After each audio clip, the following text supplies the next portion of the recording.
I'm done trying to live up to others' expectations. Family, society, class, race, sex, or religions. It's time to break free from the isms that make us feel like we're in prison. I'm ready to be unleashed as fuck. I'm ready to be unleashed as fuck. Tired of the madness, done with the sadness. Gonna break free and be unleashed.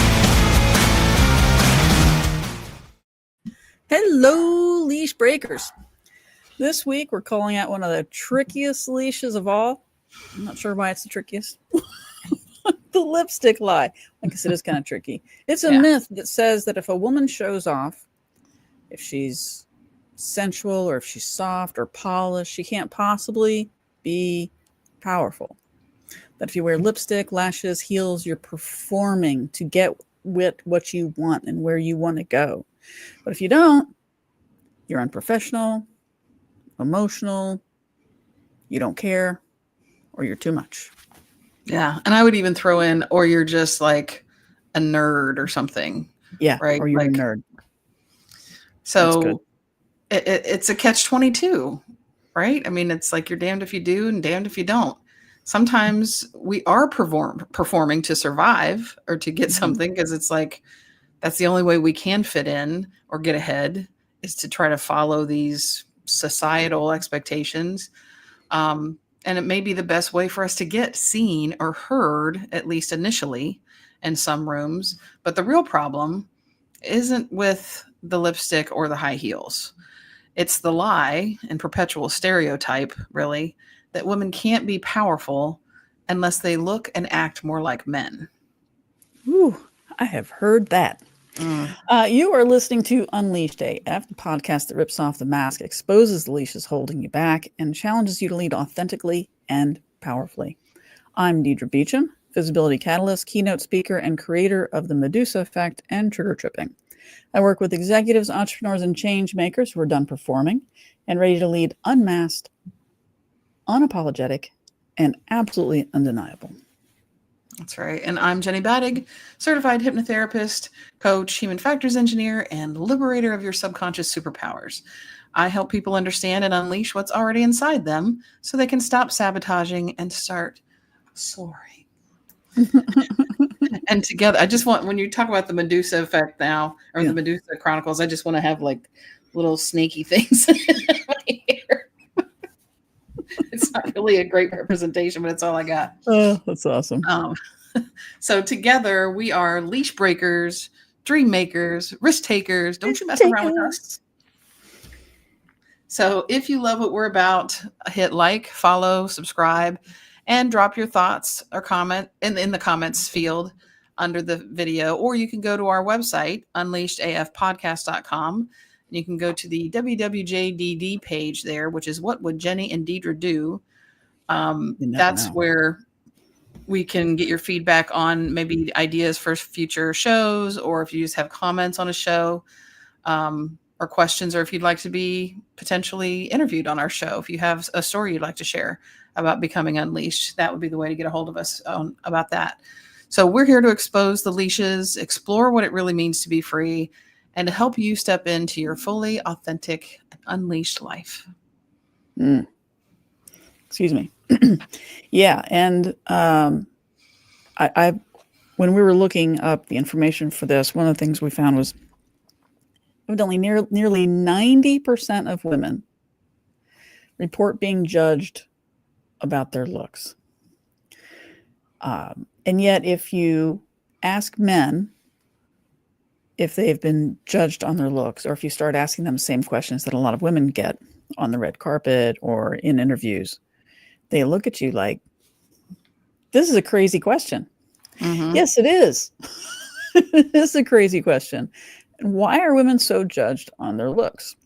That is just crazy. So what's going on here, Jenny? I mean, with that, for me, it seems like one of the components, it goes back to the patriarchy thing, right? What men tend to be more, at least in first impressions, visual. And So it's important to them to see something that's visually appealing.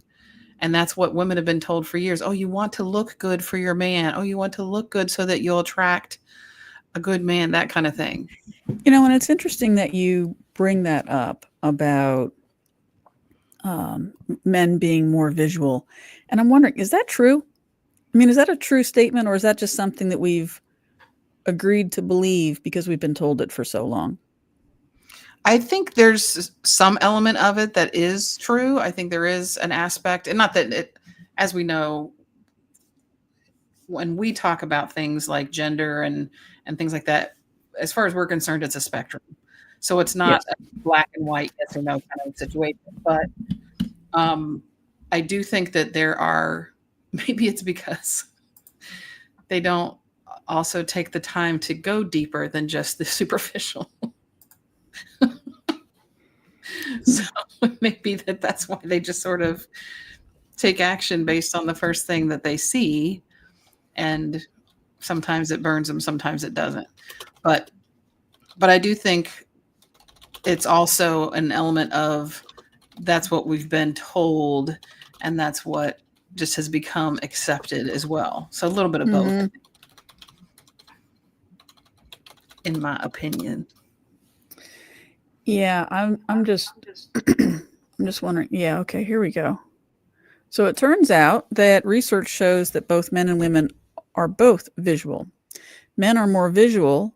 It's a trope, and it mostly comes from outdated evolutionary psychology arguments about male sexual attraction.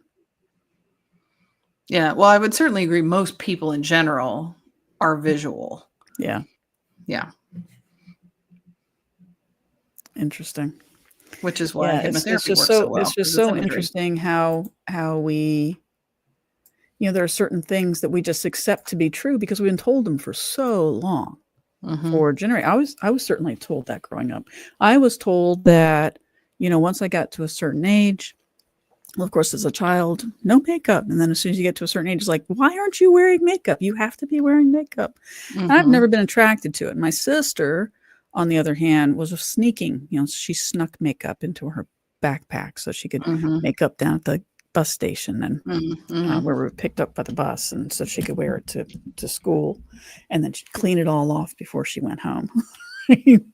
And me, I just couldn't be bothered. I was like, that's just ridiculous. I've never been into it. And then when I got to business world, suddenly you have to wear makeup.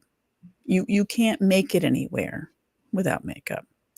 And we see this all the time. And yet when you do, if you get too dolled up, or if you get too dressed up, then you're just performing, and then if you're intelligent and then you get the job, if let's say you're a lawyer and you move up the ladder, and then suddenly you've slept your way to the top. Mhm. But if you don't wear makeup, you're just not serious. Right. What? Yeah. It's like women are constantly having to balance on this line. Yeah. Especially when it comes to things like leadership positions, right? Because when you look at how, like, Hillary was treated and the Oh, different things yeah. that they would say about her, she did wear pantsuits all the time. So she did try to present as more of like the male, like, I'm wearing a pantsuit, I'm serious. And they still were like, she's a bitch, she's whatever. Like, they still came up with stuff. She wore makeup, but not overly made up, not like Barbie doll made up. And then with Kamala, I felt I kind of got a little more of a feminine vibe from her. She would also wear pantsuits, but and not over the top makeup, but some makeup. And with her, they were saying she slept her way to the top. So it's like there wasn't even a huge gap between how those two women presented themselves, and one was handled completely differently than the other. Yeah. Well, and it's crazy if you think about it, the constant judgment on appearance, on things Mhm. like makeup, or whether you wear pantyhose, or whether you Oof. shave or you don't shave, or Yeah. whether you have your ears pierced or you don't have your ears pierced. Maybe you have your ears pierced too much. So, Mhm. so there's like these rules in place. And there was actually a landmark case, Darlene Jesperson, and I had not heard of her. I hadn't heard of this case until we started doing some research for this program today. And she was fired from her job at a casino because she refused to wear makeup. And then in the end, the court said, "Oh, you know what? Yeah, you can do that. You can mandate that. You can mandate how a woman is supposed to appear on the job." It's What? crazy. Do you know, were you able to find out what her job was at a casino? I do not know what her job was at the casino. No, I do not. I do not. Because even And within go that, ahead. like, it's one thing to mandate or to say legally that a business is allowed to determine what, I guess, is acceptable in terms of what someone looks like, and it should be on both sides of the fence. It shouldn't be just what a female looks like. Um, but a lot of time, I mean, a lot of casino work would be tipped. So, like, it's kind of whether the business would require a certain parameter of what you're looking like or not, you would be even still motivated to look a certain way if that's going to get you more tips. Right. So it's like a double dose in that situation. If she was either like a dancer or a bar, like a waitress or whatever, which Hmm. is a lot of what's in casinos. If she was a dealer, maybe not. Although no, dealers get tipped too. Sure. So that's like a double layer of what you look like can make a difference in what you're able to make professionally in your job. Oh, That's kind of crazy. yeah. And there's actually studies, I don't know which ones, but there are studies that show that attractive people are actually perceived as better leaders. Mm, You can have two people that have identical work, and the one person, because they're more attractive, we're not even talking about makeup here, because they're more mhm. attractive, people look at them and go, you know what? That person's a much better leader than this person. What? And in a lot of cases, this person, because of that, they're going to make more money Mhm. because they're playing by the rules. And I love, and we had talked about this before the show. I love, and I think it was actually your idea to talk about Rachel Maddow, because Rachel Maddow, and of course, she went to MSNBC in 2008, I think it was when we looked it up. It's been a while. Yeah. I don't know. She went to MSNBC and they tried. They were like, you need to get dressed up. She calls them girly clothes. um, they wanted her to have a much more feminine look to her. They wanted her to change her hair. They wanted her to have makeup, change her profile. And she was like, no, look, this is who I am. I'll agree to put a blazer on. Okay. At home, I wear t-shirts and Flannel what'd and she say? Flannel. jeans and That's right. yeah. Flannel and Yeah. jeans and stuff. And she's like, I get it. It's a professional environment. I get it. I'll wear a blazer. That's fine. But this is who I am. And if you change my clothing, if you make me wear these things, then it's not me. And how Yeah. can I perform at my highest standard if I don't even look like myself when I look in the mirror? I don't know that she said these exact things. I'm just imagining that she said these things. Right. But because of what in the end what happened, right? So she wears a blazer, so she's able to keep her kind of androgynous look, which feels like her. Mhm. Her hair is a very short cut, and she agreed to wear makeup, but only enough to stave off the glare of the broadcast lights, right? The lights in the studio. Mhm. So I think when I read that she wears foundation, concealer. She says sometimes I even let them put gel in my hair. There was she says sometimes a light blush, so she has some color in her cheeks. And she said they want her to be in the chair for like an hour. And Makeup chair. yeah, makeup chair. Yeah. And she's like, yeah, not happening. Yeah. At the most, she gives them 15 minutes. And she says she's reportedly sometimes only shown up 5 minutes before the show. Gotten into the makeup chair 5 minutes before the show. And she's like, I apologize to my makeup person. I know that makes her life difficult. She says, I just don't like it. Mm-hmm. And So really that's huge, though. It's huge. Yeah. And that's probably the same amount that men that are on that same network 5 get minutes. that much makeup as well. Mm-hmm. Because Yeah, there is something to the lighting, and I mean, like, that's a legit thing that you're gonna look ghosted, or like there's some weird shit that happens with the lighting for TV. Yeah, it does. It does. Like when I'm on stage, I don't look like this. I have to put something on because people need to be able to see you. I get it if I'm on a big stage. Right. But if I'm not, if I'm just going to be myself, I probably should have a better background because as you know, I'm not outside as much anymore and I'm starting to look like my background. I probably should do something about that. Or just paint the wall a different color.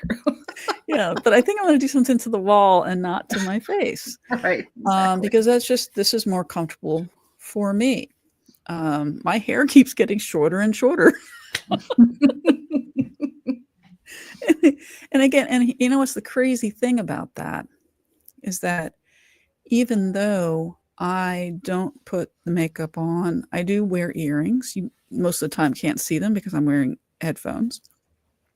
Just because this makes me feel more comfortable. I can feel more present. Plus, then Jenny's voice doesn't reverberate back into my mic and get put into this echo form, which is good. Right. But what's interesting is I actually find myself to be so much more feminine in nature now than I ever did when I was performing femininity. Which to me, that's what that was. That was performance. And so the more I've been myself and been allowed to be myself and express myself as me, I've actually found more femininity and more softness. Yeah. And boundaries. So yeah, there is a rub. And some people find that aggressive. I don't find that aggressive. I find that just protection and love for myself. Yeah. But so more I find it very authenticity. interesting. Yeah. Now, do you know if was Rachel already out when she started on MSN, or did that happen after she? Okay. Nope. She came on MSNBC as an out broadcaster. Yes. Okay. And I don't remember, was she somewhere national before that, or I don't remember how I first saw her. That's a good question. I'm not sure. Let's see, where was Rachel Maddow before getting the job at MSNBC? Although, you know, I'm putting this into ChatGPT, and before we got on the air, I was telling Jenny, ChatGPT lied to me this morning. It like gaslit me. So mad. Oh yeah, she was on Air America Radio. That was from 2004 to 2005. She co-hosted a show called Unfiltered. Then she got her own program, the Rachel Maddow Show, which ran from 2005 until 2010, which overlapped with her TV career because she started her TV career in 2008. Okay, so that was radio. And she got that. You know how she got that? She had a guest appearance on Countdown with Keith Olbermann. Oh. And from that is how she was really kind of discovered, if you will.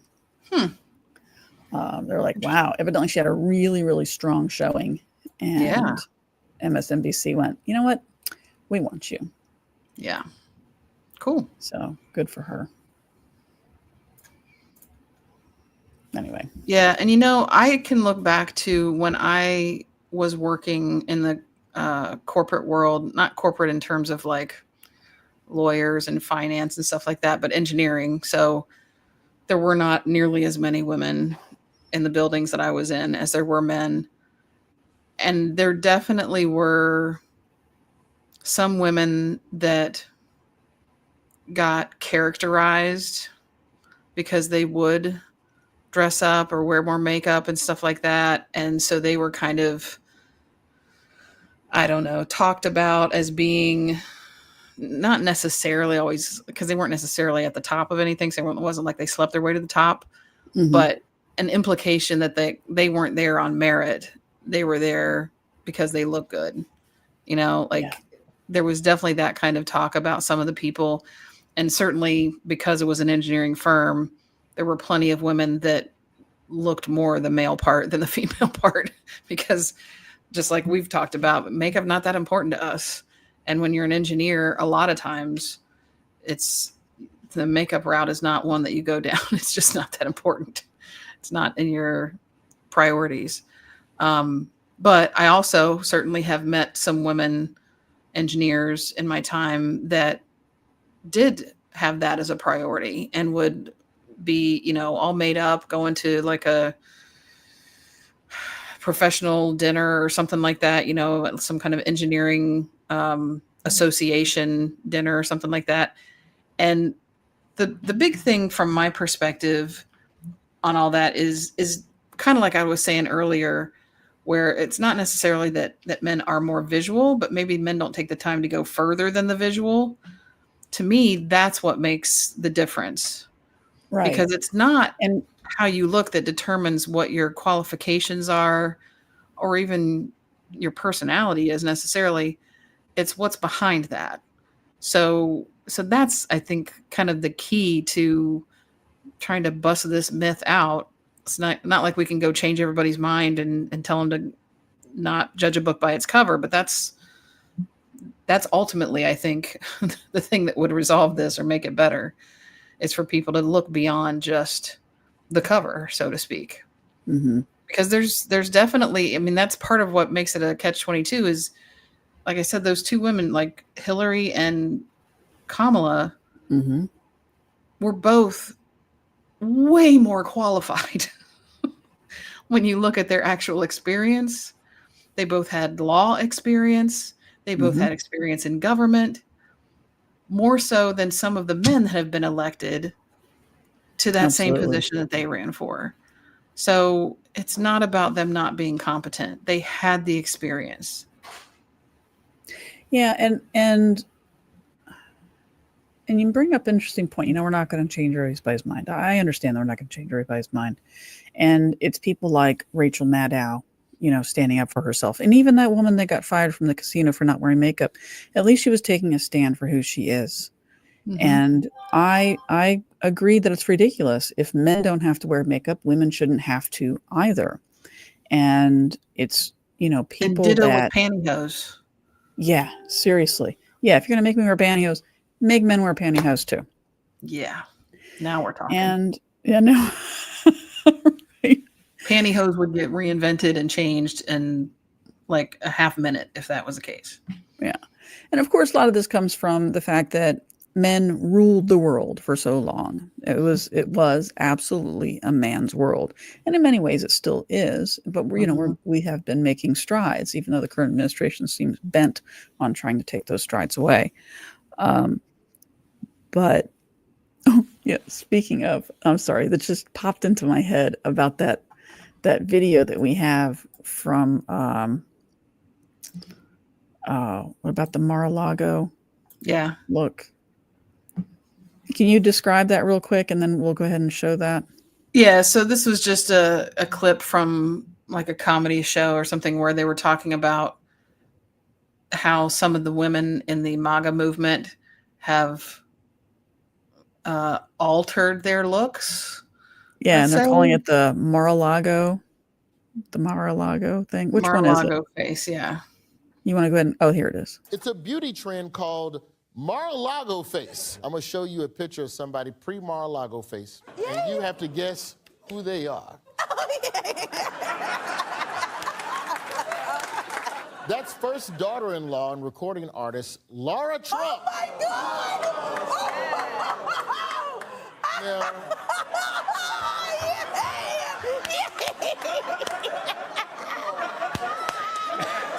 This is exactly what the fuck I wanted to see. You over there hating, but that face got her a job on Fox News. I'm not hating. I love this shit. This rules. I demand to see 8 more of these. Christy Nolan. Oh my God! This rules, dude. Amber, you want to see another one? Give Amber the next beautiful woman.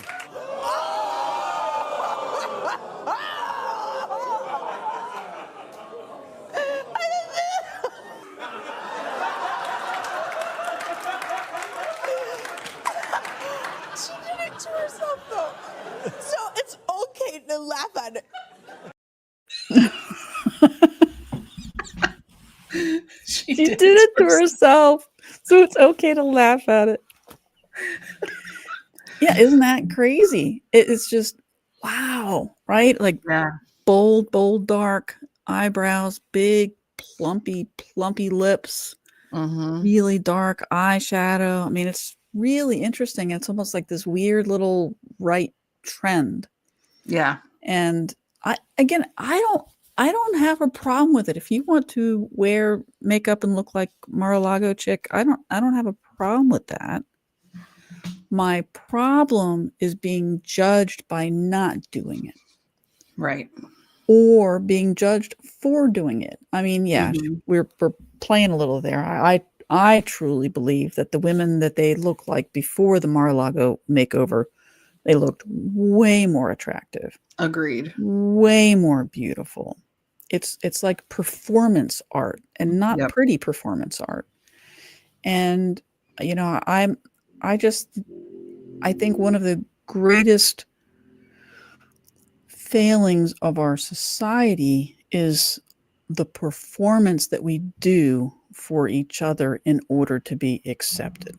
And I think it's one of the reasons it's so difficult to try and stand out, because if you've fallen into that culture, which is certainly perpetuated in some jobs that are more conservative, want to keep the standard of how things have always been. And of course, we'd all still be sleeping in separate beds like I Love Lucy, right? Right. Right. I mean, because it used to be that I worked with a woman. I actually worked with a woman who said her husband had never seen her without her makeup on. And they had been married for 30 years at that point. Think about that. Think about the work. Yeah. She had worn heels for so long, she couldn't wear flats. Couldn't. Her muscles had atrophied and lengthened and shortened in some places. So she couldn't even wear, flats. She couldn't wear tennis shoes. That's crazy. The contortions that this woman put her through in order to perform for her husband, for society, and maybe even for herself. And again, I don't have a problem with people putting makeup on, but so much so that you're performing in your personal life as well. Right. And to never, I just think that's sad. I think that's sad. So did you never see her coming out of the shower, or did she put it on? Like, that's crazy. She wore it to bed. Ugh, that's not even good for you. She would, well, no, she wouldn't wear it. She wouldn't sleep in it. She would go to bed with her husband. When her husband fell asleep, she'd get up and she'd go to the bathroom and she'd wipe off her face. And then she made sure that she set the alarm to make sure that she was up before her husband was up. Oh my God. She'd go and get her makeup done, and then she would lie back in bed. True story. I mean, you can't make this stuff up. I mean, it's the kind of thing you see on TV, on a comedy program or some really weird old drama. And so she'd lie in bed, and then she'd make sure she got all, And then the alarm would go off, and he'd look over and he's like, "You're always so beautiful." That's too much. I just think but to me, that's really sad because Yeah.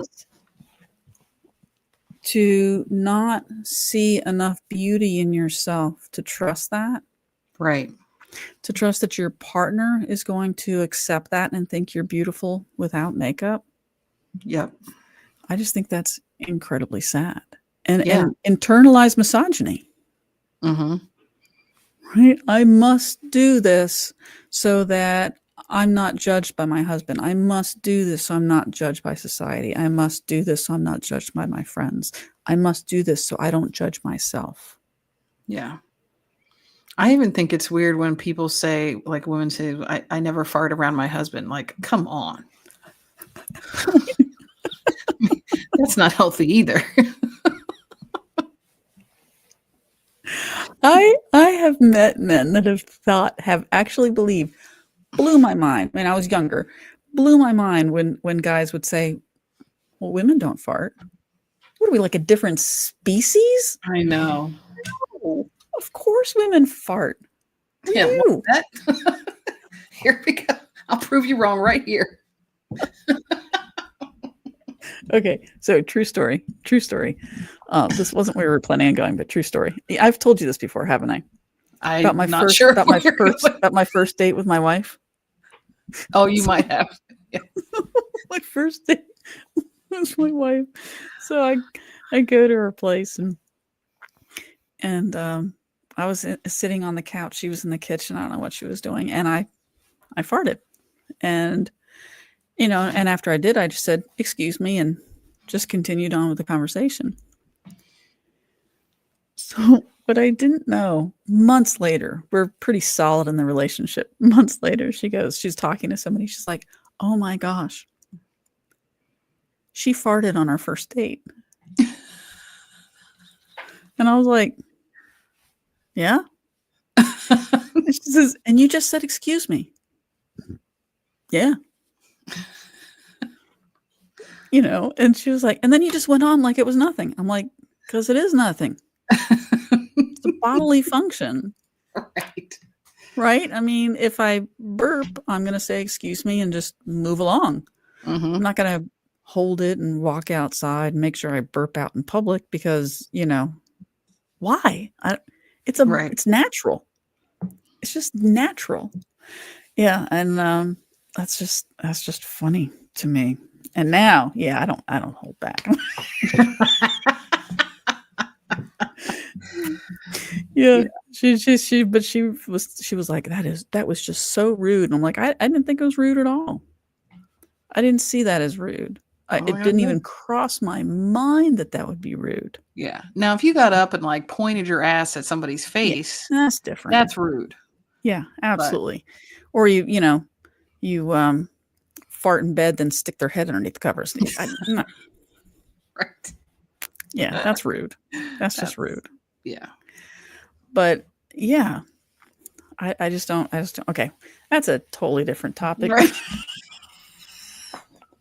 That was not part of the rundown. But that was not part of the rundown. That was not a part of the show. That was an authentic tangent there that we took. It was just real. So it's really a double standard because in the workplace there's these rules that are for women but not for men. In the political arena, people are scrutinized for their hair, their jewelry, the way they dress. She's not dressed up enough. She's dressed up too much. Hell, we were just making fun of the Mar-a-Lago makeup. Mm-hmm. I think it's too much.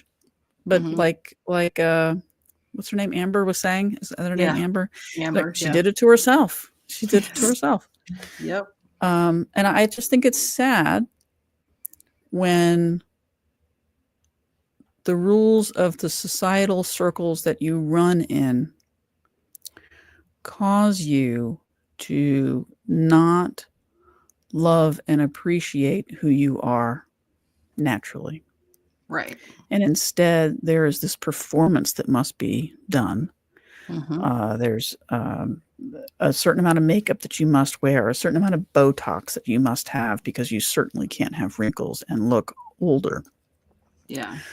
you must focus on attracting and being attractive to the male species at whatever level that they say they want you to be. Mm-hmm. Yeah. Yeah. So that just brought up a thought for me about, Ozzy Osbourne passed away not too long ago. And so I was watching some of the shows that he and his family did. They had an actual, what was it on Amazon Prime, I think, had what was called, I think they called it the Osbourne Basement Edition or Basement Tapes or something like that, where they actually sat Ozzy, Jack, Sharon, and Kelly down and had like a moderator there to talk to them, ask them questions as they watched certain episodes from their reality show from MTV way back in like the 1990s or whatever. And at one point when it was showing, way back then, Ozzy said, "Oh, that's my wife." And because Sharon has had several facelifts done since then, and she's gone through a couple of cancer treatments, and she's used Ozempic, which has really like made her face look very different. And so it was interesting that he's like, "Oh, that's my wife. Like, that's her." Before all this stuff made her look not like her anymore. And you could tell by the way he said it, that's what he liked. He liked the authentic, real Sharon. So it was interesting to kind of see that play out, and for no other reason, but yeah. And it's interesting that you bring that up, because there's also a double standard in society as well. Like you'll have, like, for example, we just saw the new facial look for MAGA women. On the other hand, there are people within the MAGA organization. It's not an organization, but the MAGA movement. Thank you. The MAGA movement. That there are men that are like, I want my woman natural. I want her natural. I don't want her to put any makeup on. That's not godly. I don't want her to cover her up. I don't want to cover anything up. But then that's another performance. So now I'm performing for you, rather than, why not just accept women the way they want to be? If a woman wants to wear concealer, well, let her wear concealer. Let her, if she doesn't want to, what is wrong with that? Yeah. Just like we go through these standards in society about what size a woman should be. At one point, the twiggy, the real thin, skinny, almost emaciated look was in. And then later on, it wasn't in. And then what's her face from the Dancing Baby show? A show where it was the very first time they had an animated digital Ally dancing. McBeal. Thank you, Ally McBeal. We need to play charades. I knew you'd get it. Next time we come up there to see you guys, we're playing charades. So, Ally McBeal wasn't in that era where society was like, yeah, you need to be ultra skinny, and she was so skinny, and so she, instead of being celebrated for her skinniness, instead she was always, the subject of tabloids. Oh my gosh, she's so skinny. What is she doing to herself? Yeah. She must be anorexic or whatever. Yeah, she must be anorexic. She must have all these issues. And, and so the standard changes, and you have to go along. It's exhausting. It's exhausting to be a woman. It's exhausting to be constantly judged. It's just exhausting. Yeah. And my answer for everybody is, fuck it. Yeah, just do you. Just do you. Sometimes you'll be in the pocket. Sometimes you'll hit the pocket. Sometimes you won't. Yeah. And yet, why do you think, I have my own theory, but why do you think we just don't do that? And I don't mean you and I just mean as a society, as women. Yeah. Why don't we do that? It is tougher to answer because we both kind of are in that same mindset of like, I'm not going to waste my time, money, or effort trying to make myself look like a certain thing for somebody else. But I don't know, in some ways, I know there's a lot of people that will dog on the Kardashians and be like, I'm proud to say I've never watched a single episode. I have watched episodes of the Kardashians, many of the episodes. And I think part of what drew me to watch them is because I'm trying to understand that side of things, and that's an example too of, there's a lot of, we're talking about internalized misogyny, a lot of women that will attack their looks, their celebrity, their fame, saying, oh, they don't have anything behind that. And I mean, they have businesses, right? Now they may have developed those businesses based on the fact that they already had a name, but you can still, as our current president has shown, you can still bankrupt a business if you don't really know what you're doing. And they haven't. Can. So So they're already a step ahead of him. But there's certainly examples of they put on the look. Now they choose to put on the look. Sure they do. But in some, and even within the family and all the different things that they have going on, there are some areas where I'm like, yeah, even though they put on the look and it's sort of like, okay, they're just acting a part, or they're just like the superficial representative of whatever their business is. They don't really know business themselves. You can tell if you actually do watch the show for a while, they do have some knowledge. They do have some things that they bring to the table. Kim following the lawyer thing where she was trying to get a legal degree, I'm like, yeah, I don't think that's going to work out for you. So that's a little fluff. But in terms of beauty, I mean, she's got her own brand when it comes to fashion and beauty. Well, that's her freaking wheelhouse. So she does know what she's doing there. So it is beyond just putting on a face and making it look like, you're performing. So there's a little bit of both there. And so, I don't know that I can really explain why some people do feel like they need to do that. But watching that show has helped me at least understand a little more about that different perspective, because on my own, I don't understand it at all. It's just not a priority to me. Yeah. And it's really interesting. I got into this fascinating conversation with a woman. We were talking about this week, and I had made a post called lipstick and lessons, or something like that. Or maybe I posted last week. Doesn't matter. I posted it, got into a conversation with a woman, and we started doing voice messages back and forth to each other. And she said something really interesting. And she said that if she wasn't perfectly coiffed, with the hair done a certain way, her dressed a certain way, the right amount of makeup that was right for her, then she wasn't being excellent. If she didn't have a script, if there was a word out of place, if she couldn't do things absolutely perfectly, then she wasn't being excellent. And because I was also talking about, not having a script and trusting yourself and who you are and what you present to the world. And that's what she came back with. And she said, I really like to hear you talk about that. And I sent a voice message back and I said, well, first, I don't equate excellence with perfection. Perfection is performing for the appearance of excellence, whereas excellence is just being excellent. Embracing the embodiment of excellence and remembering that who you are already is excellent.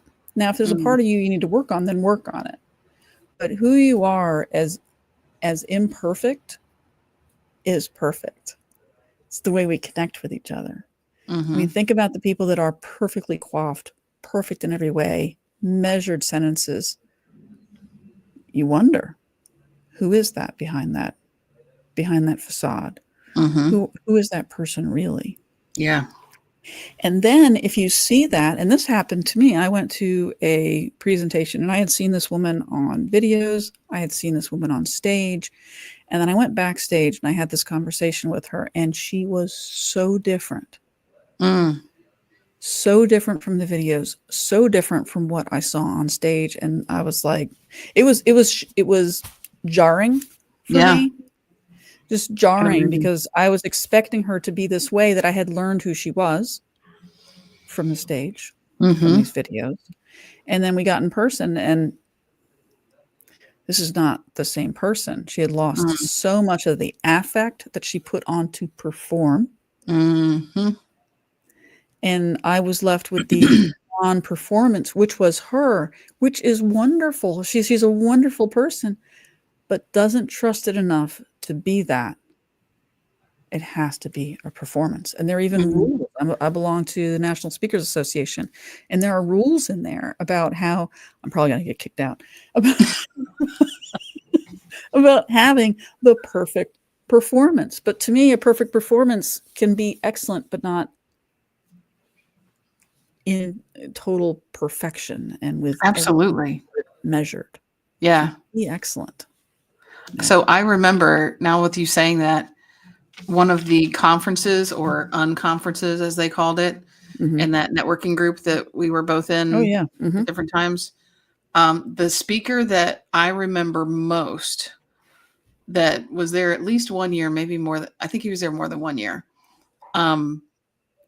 I reached out to him. Like, I went up and talked to him afterwards, and I said, I love your style of speaking because it's so authentic and real.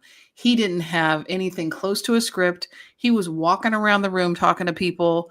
I mean, he still had a point he was making, of course, but you could tell it was so authentic and nothing, like I said, there was absolutely nothing scripted about it. And I said, that's the style of speaking that I want to emulate. And I know some of it is just from getting so comfortable with what you're talking about that you can just go with the flow and respond. Because I think he was asking questions or going around talking to people. That's why he was walking around instead of just being up on stage. But that by far was the one that stood out more than anybody that was up there and polished and rehearsed and all this other crap. I loved his talk. And I followed him on Facebook. I'm still friends with him on Facebook today. Because he was just so authentic, and that's what stuck with me. So yeah, I'm not a fan of perfection, even though in saying that, as you have mentioned, I think in several of your live videos that you've done on Facebook about, you just got to go live. You can't worry about being perfect. I mean, perfectionism still, I think, blocks me from doing certain things because I feel like, I can't put it out there because it's not perfect yet. But because it's not perfect, because I'm going to be judged, right? Because that's where perfectionism comes from. Yeah. We wouldn't have to be perfect or think that we need to prove ourselves to perfection if we didn't think we were going to be judged. Right? And one of the best ways to describe this is that if you are in a room with your best friend, right, you're just yourself. You're not thinking about, you're not measuring your words and, if I say this the right way, you're just talking. And that's one of the reasons your friend loves you, is because they love who you are.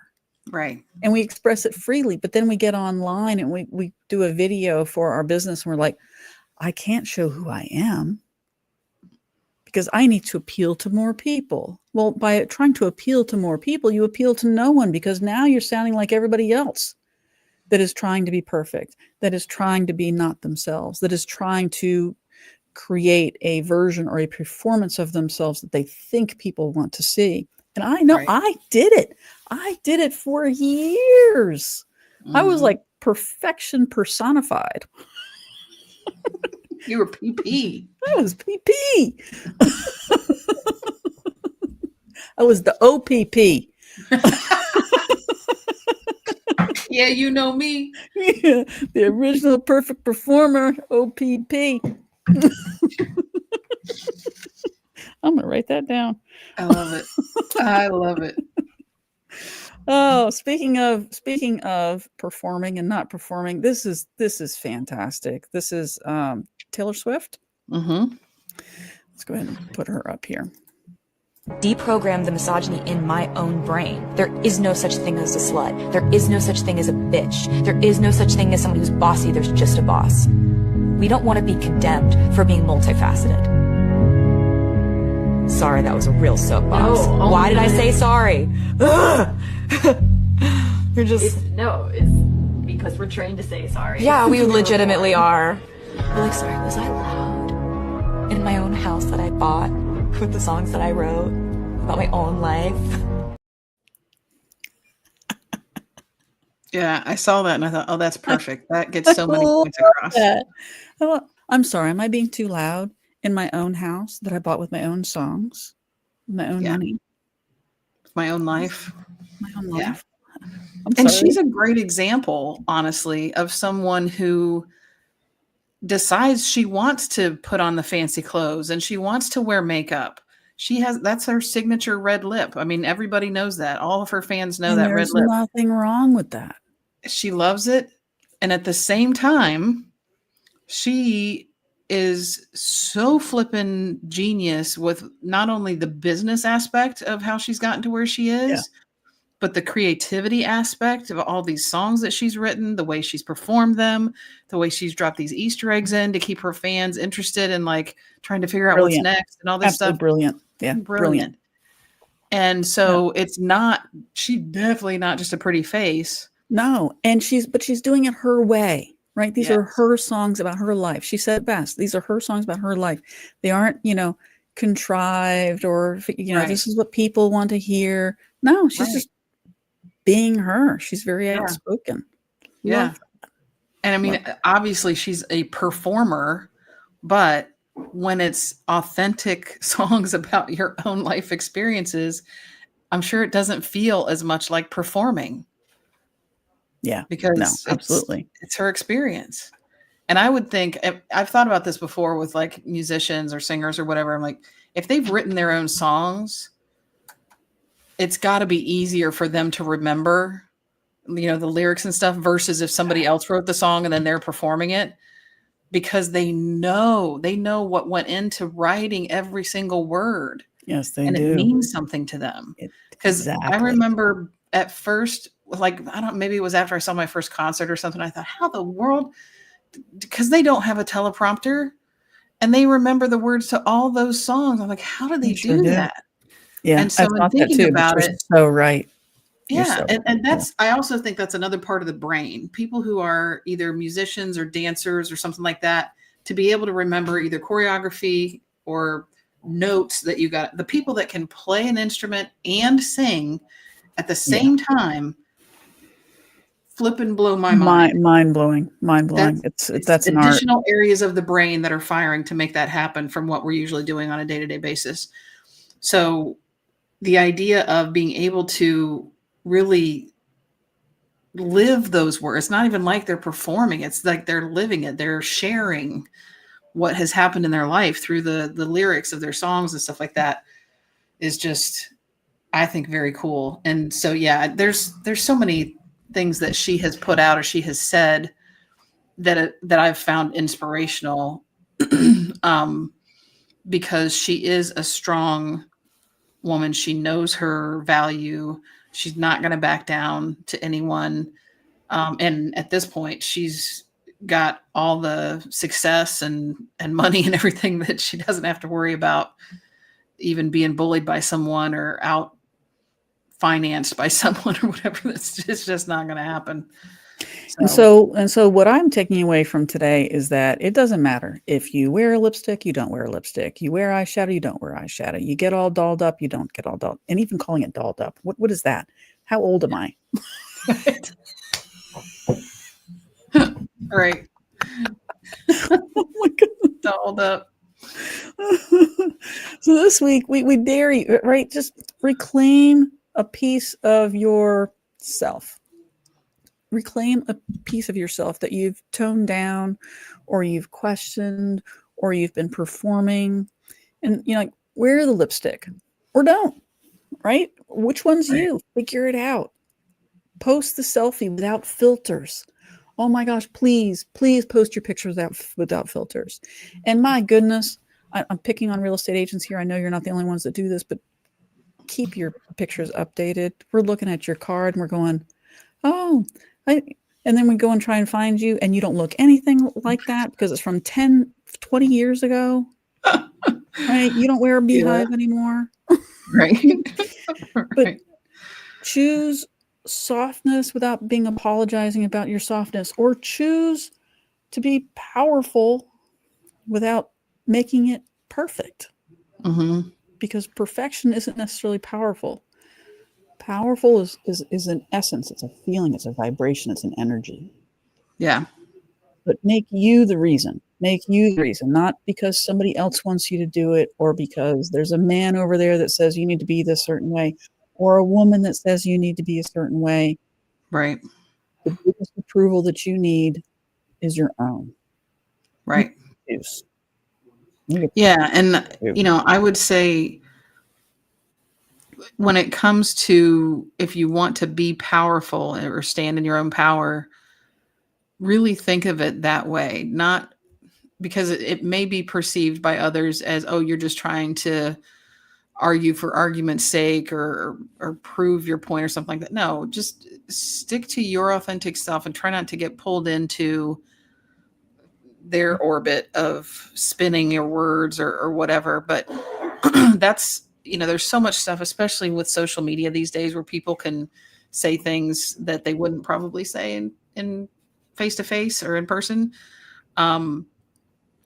But when I typically approach kind of stepping up or standing up to someone who's made a comment that I don't agree with on social media, it's just, I got to stay in my authentic self. I don't try to over exaggerate things. I try not to use things that I'm not sure are true to make a point or to get overly emotional about it. It's just, I am extremely confident in what I'm saying, and they can either understand it or not, but I don't take it back. Like, you know, I've said what I said because I believe in what I said. So when you approach it from that perspective and feel truly authentic about what you're saying, whether it's in social media or in a boardroom or whatever, I think that for those who are willing to have their eyes open and look beyond the lipstick, that is noticeable when you are kind of standing firm, not just sort of like, oh, I think that this is, you know, or going completely emotionally on the other side of things and going batshit crazy or something like that. Then they won't trust you either. But so you have to find what's comfortable for you and stand solid in it. I think that helps. Yeah, absolutely. 100% agree. We're going to wrap up now. There are some announcements to make from the week. Please keep in mind October 18th for Doe King's Day. That is going to be, I'm sure, primarily in DC, but I can't imagine that it won't be everywhere else. Oh, yeah, I think that's kind of everywhere. Yeah, so check it out on 5050.1. Make sure you sign up at generalstrikeus.com. If you like to participate in the strike, we need you. We need you. This country's going crazy. I mean, look, Charlie Kirk was just shot and killed day before yesterday, night before yesterday. And that horrific. I never wish death on anyone.